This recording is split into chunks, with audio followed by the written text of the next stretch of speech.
Hi, I'm Ruth Atherley, and I graduated from Central Commerce in 1977.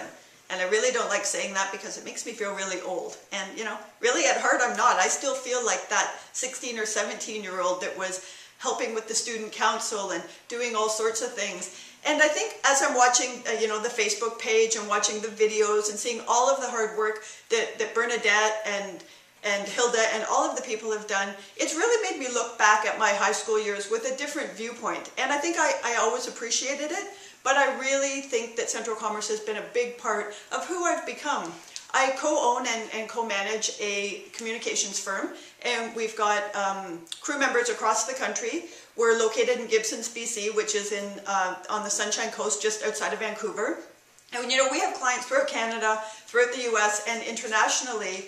And it's funny, when they asked me to do a video and to talk a little bit about my success, I laughed and I thought they had set the bar pretty low if they thought I was a success. And then I realized, we're not the biggest agency in the world, I'm certainly not the richest person, and I'm certainly not the smartest person in any room I go into, but I am a success, and that's because I'm happy with my life and I get to do really great things. And it's one of the things I think part of that foundation came from Central Commerce. I came from Cabbagetown, and I would go to Central Commerce, which is in the West End, and it was a different world for me. I came from a British background. My grandparents were Scottish and English, and I got to the school and people were speaking Portuguese sometimes and Italian and Greek, and then I would go to the homes of my friends and I would have these fabulous different foods that I had never had before, and their parents would talk to me about the places of their birth, and I would learn about all these amazing places. And I think that really instilled a travel bug in me, which has served me very well. I've been to all sorts of places in the world, both for work and for fun, including the fact that we have quite a few travel clients here at AHA. As a matter of fact, as I'm making this, we leave for New Zealand tonight to spend 2 weeks there for a client. And you can follow our travels on trendsblog.com. I'll put a comment up on Facebook.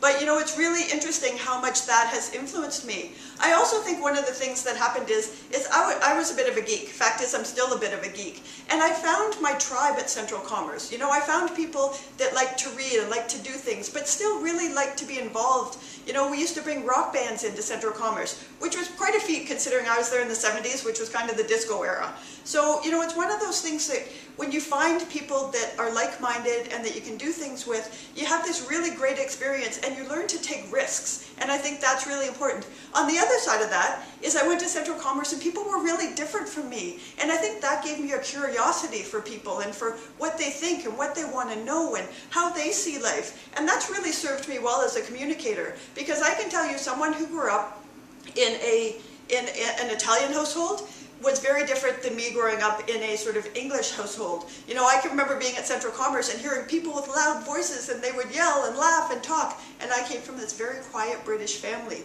So it was very different for me, so I would start to ask them. And I ended up having a great career as a journalist for a while before we opened AHA, and I think it's really important that that's what I learned at Central Commerce. It's okay to be different. It's okay to be who you are, no matter who everybody else is around you, as long as you accept all of that. And I have to say, Jerry Block, who taught American history and who I used to have amazing debates with, was one of the people who really sort of formed how I viewed the world.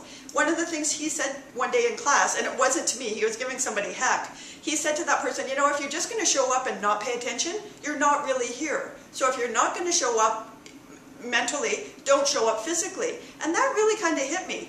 It's one of the things where it was like, I have spent my entire life after hearing that trying to be fully present in everything I do. And it's really served me well. And it hasn't always, been easy. But when you show up and you say you're going to show up and you commit to it and you do that and you pay full attention, great things can happen. I'm really fortunate that I went to Central Commerce. I had a great high school experience. I'm still in touch with people like Bernadette DaCosta-Winberg, and I'm getting to see all these great videos of people out there doing great things. So thank you, Central Commerce, and happy 100th anniversary.